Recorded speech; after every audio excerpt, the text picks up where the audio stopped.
Ladies and gentlemen, we are at war.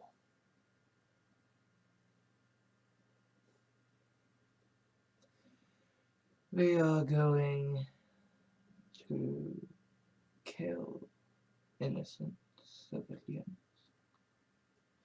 Women and children are going to suffer and die and scream about Britain, about Cameron, about the blood that we have on our hands.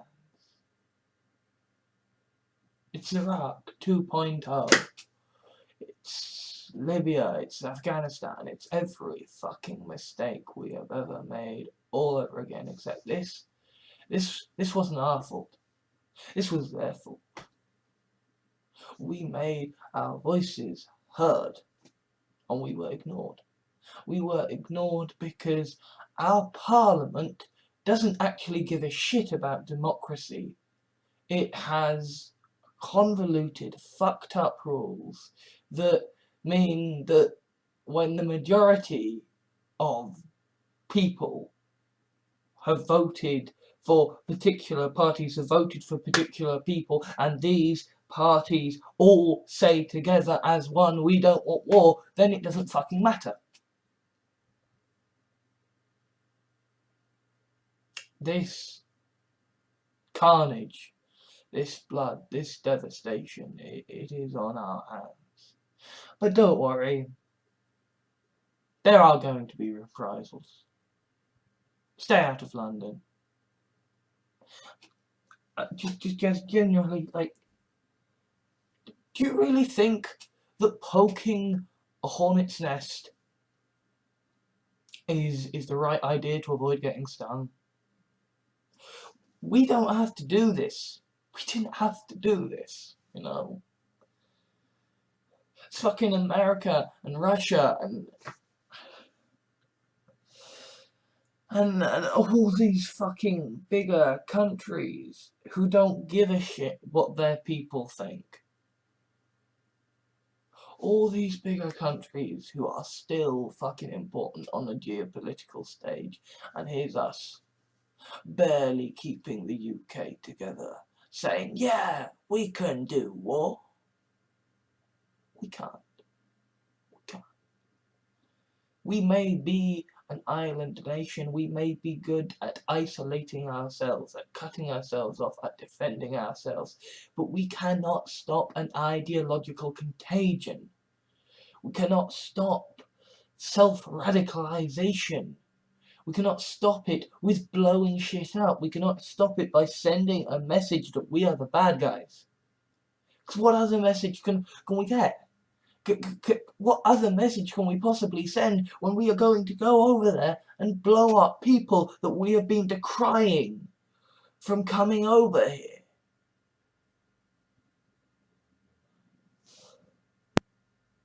How can we ever look like the fucking good guys when we are screaming, don't come over here, stay in Syria, keep being blown up, and then go and pledge to send more bombs, to blow more shit up, to blow their homes up again? How can we ever possibly look like the good guys? We are handing ISIS the best propaganda, and it is going to blow up in our faces, quite literally. You know, I live 30 minutes away from London by train. If something happens, you know, I could be affected.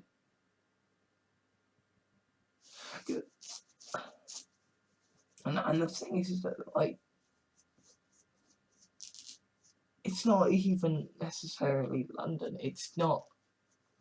I mean, a fucking security expert who used to work at Israel, at the border between Israel and Palestine, talked about the security in America, at the security gates in America, and he pointed out that people don't need to get through the security gates because there's enough people queuing at security, queuing to be checked by security. But, you know, a terrorist wouldn't need to get through security to kill a lot of innocent civilians, to cause terror. Because that's what this is. We aren't fighting war. We aren't fighting empires. We aren't fighting a great military machine. We are fighting independent nutcases united by a nonsensical bullshit rallying cry. We are fighting tons of separate individuals who are armed by Saudi Arabia, by money and deals and stuff that we aren't clamping down on. Instead of choking ISIS, instead of suffocating them, instead of starving them of power, of resources, we hand them a prominent propaganda symbol. And we say, hey, ISIS, come target us. And the thing is, we're not the big guy anymore. We don't have an empire anymore. We barely have a United Kingdom. We are just a collection of disparate tiny countries held together by tradition and culture and fucked up political systems. We are going over to a bunch of radicalized propaganda merchants, radicalized nutcases, who believe that what they are doing is the work of God, who believe that they will be rewarded in death. How can we fight that? How can we fight that as a standard military battle? These are not people who are going to be afraid of death, of violence. Okay? And even those who do become afraid of death and violence, even those who do want to leave, you know what happens to them? ISIS kills them.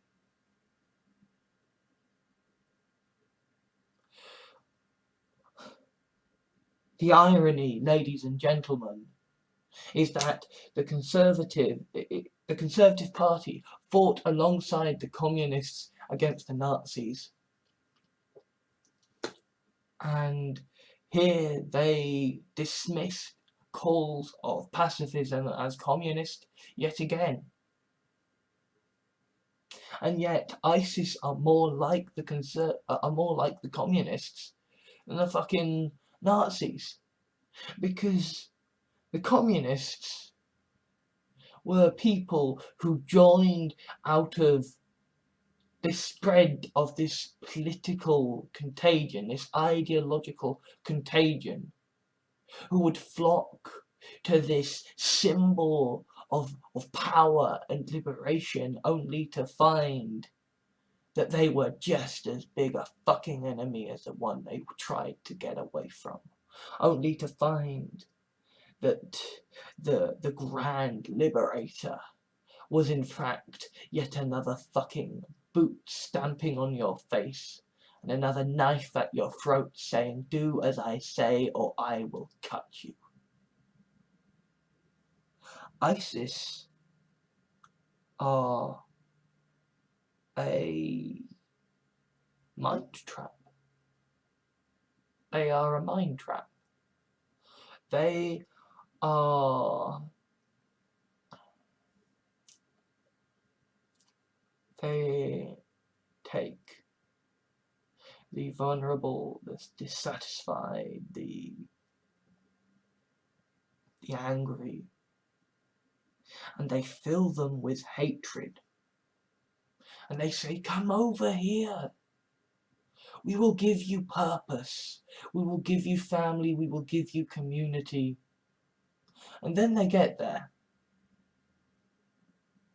And when they want to leave, they die horribly.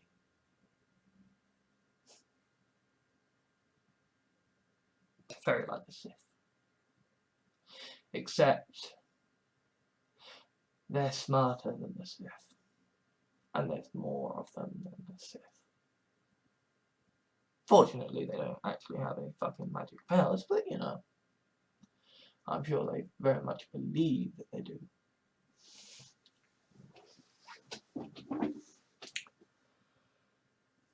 We are fighting an ideological war as if it is just another fucking battle. We are calling out on Muslims to defy ISIS when ISIS are attacking Muslims. ISIS are a terrorist organization. They want us afraid. They want us lashing out. They want us to do what we are now doing.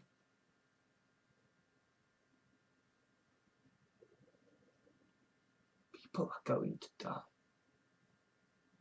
Good people. No, ISIS. ISIS are gonna fucking... They're gonna have a few more tiny fucking pathetic victories in their eyes. This is one in their eyes. Oh no. ISIS aren't gonna die. People that are gonna die are gonna be good people, good civilians, good innocent people. People in Britain are going to die now. And you know what? I genuinely think that if you live in London, then pretend like you're preparing for a zombie apocalypse. Think of it like that. Okay? Do the survival preparations as you would for that. Because it's easier, because it's nicer, because zombies don't have bombs, because zombies don't have guns, because zombies aren't gonna have your own bloody police forces sent down to shoot you, because hey, we don't know. Pretend like it's a zombie apocalypse. Pretend like if this wave hits, if trouble hits, that you've got your go bag, you've got your bag of supplies to last 2 days to a week at least. That you can make up yourself. You've got everything you need, you know. If this stuff needs to go in the microwave, obviously that ain't gonna fucking work. You need to be able to cook this on the fly with whatever you got in your fucking bag, with whatever you know you can get. You need to have changes of clothes, obviously. You need to have documentation. You need to have spare money put aside. You know, I know that's difficult because we're all fucking poor, but you know, you need to have something so that if the shit hits the fan, you don't have to worry about that. You know you've got something to help grease the wheels, to help keep things going, to help keep you alive. You need to have a first aid kit, obviously. And you need to have maps. Physical maps. Okay. I mean, this obviously is quite out of date. But you need to have a physical fucking set of atlases or whatever, so that, you know, you're not relying on a smartphone if the electricity goes out, if the wireless is jammed, if there is some kind of EMPs, because, you know, if terrorism is going to happen, or even it doesn't even have to be necessarily terrorism, it could just be if something happens, everything's just going to be nuts for a while. You need to be able to get out of where you're living, get into the country, get away from London without using a car, without using public transport. You need to be able to have a walking route set out. By all means, have planned public transport routes. By all means, if you have a car, try and have a plan for a route to go with the car, but expect that the roads will be jammed and that getting in the car will just be carnage, will just not be good. Okay, you want to be able to be mobile, agile, you want to be able to go where there aren't people. Okay, you want to head far from major population centres. Okay, obviously the whole point of this is that you want to get somewhere safe where you can get supplies and hold up and stuff, and this isn't quite a zombie apocalypse, so, you know, ISIS aren't gonna, you know, invade. You just need to get away from the danger area and be somewhere that you can kind of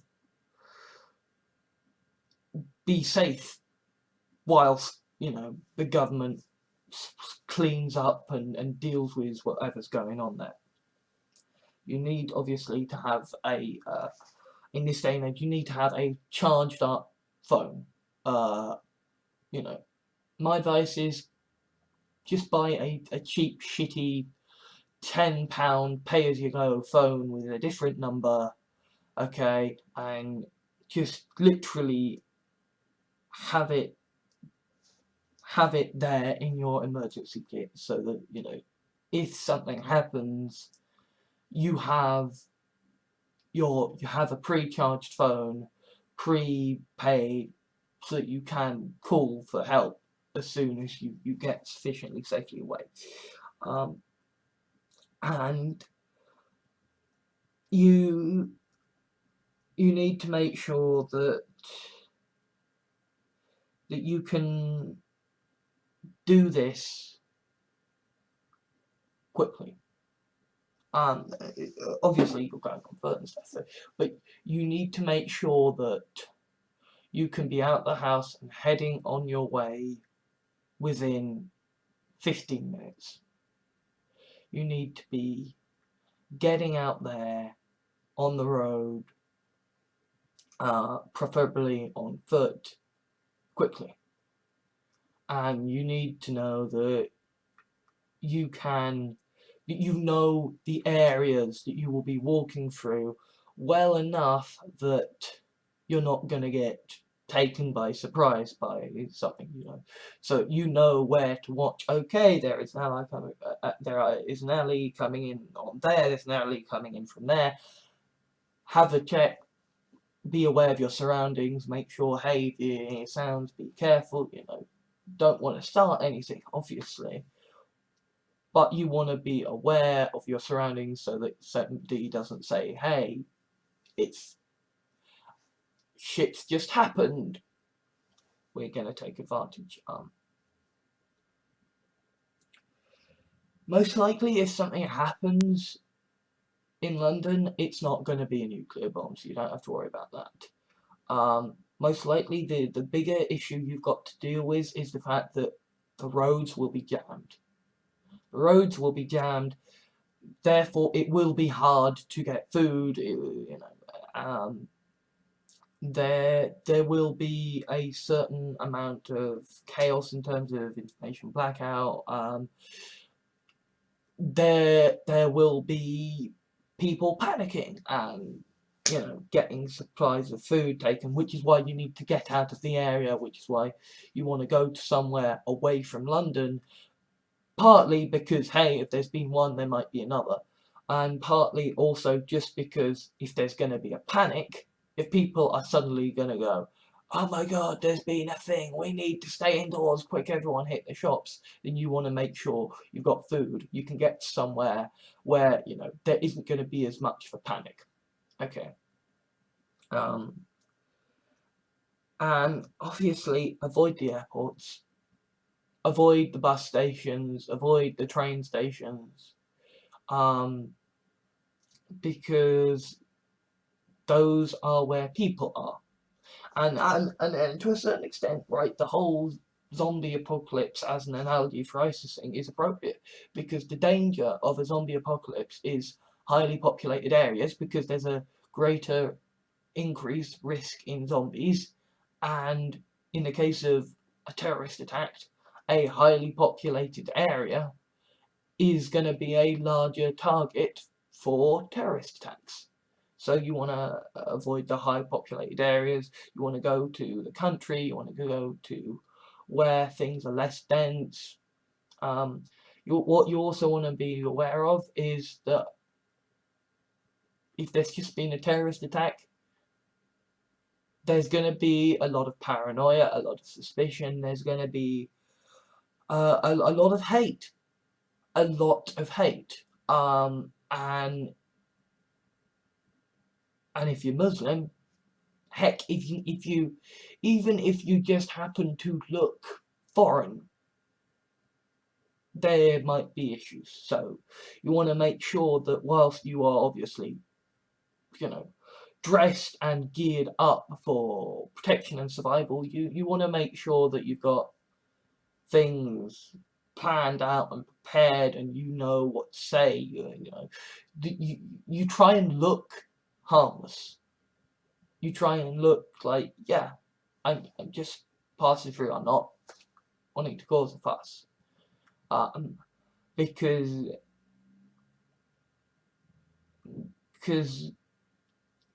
we will overreact. The British people will overreact and go, you're not from around here. Clearly you're a terrorist. Despite the fact that you might have lived there far longer than they have. But we're bigots. So yeah. Generally, get out, stay safe, stay away from population areas, and be wary that people will be scared. And when people are scared, they're like panicky, dangerous animals. You're not entirely sure what they might do. So, yeah. Hopefully, there won't ever be a terrorist attack. But let's face it, we've just decided to go and blow up ISIS. There's going to be a terrorist attack. So, if you live in London, make sure you're prepared, make sure you know where to go, how to get there, and that you are prepared and you've got supplies, and that you know what you're doing. Because I feel for all of us right now. I feel for the innocent civilians who will be killed in Syria, and I also feel for people in London, and I feel for, you know, Birmingham and Edinburgh,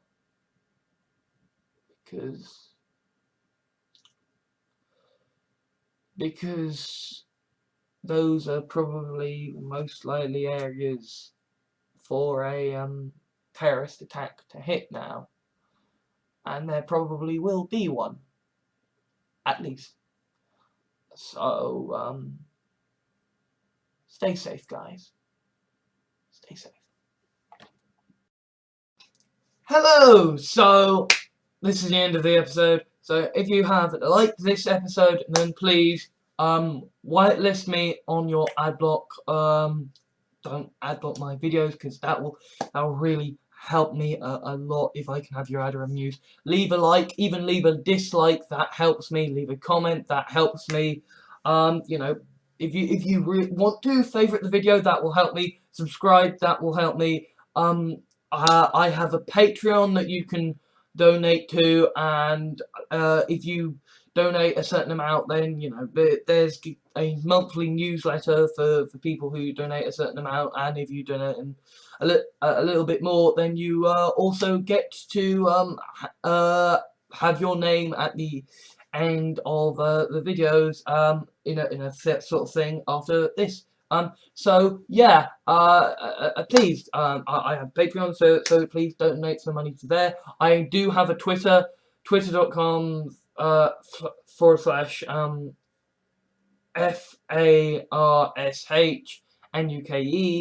My Patreon, by the way, is patreon.com/FARSHNUKE. I have a blog where I put some writing, and yes, a writing place where I do the writing. There you will find fiction writing, some kind of fetish stuff, and some, you know, bloggy stuff about my life, and also there are links to the videos and stuff, so that's kind of the official place for the things of the things. That is FARSHNUKE.blogspot.co.uk. That's farschnook.blogspot.co.uk. And also, I have a Reddit now. Reddits are cool. That's Farschnook official. So FARSHNUKE official. And yeah, there will be links to these in the description. But yeah, fundamentally, come and follow me on Twitter. Join my Reddit. I also have a Facebook fan page. Just search Alexander Gordon Johans. You might accidentally end up adding me as a friend, but that's okay.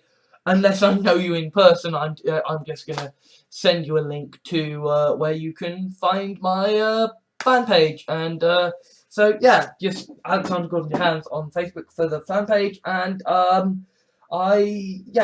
will appreciate anyone sort of coming to my blog, and anybody who donates to me. You are awesome and amazing, because it would be nice to have food. It would truly be nice to actually have some food and stuff, and yeah.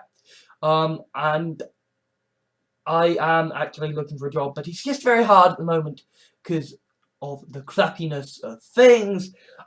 So before I go, I will just say, I utterly believe that America needs to get rid of its guns. I am thoroughly anti-austerity in general, and I fully believe that drugs and prostitution should be legalized and taxed the crap out of. So, see you, ladies and gentlemen.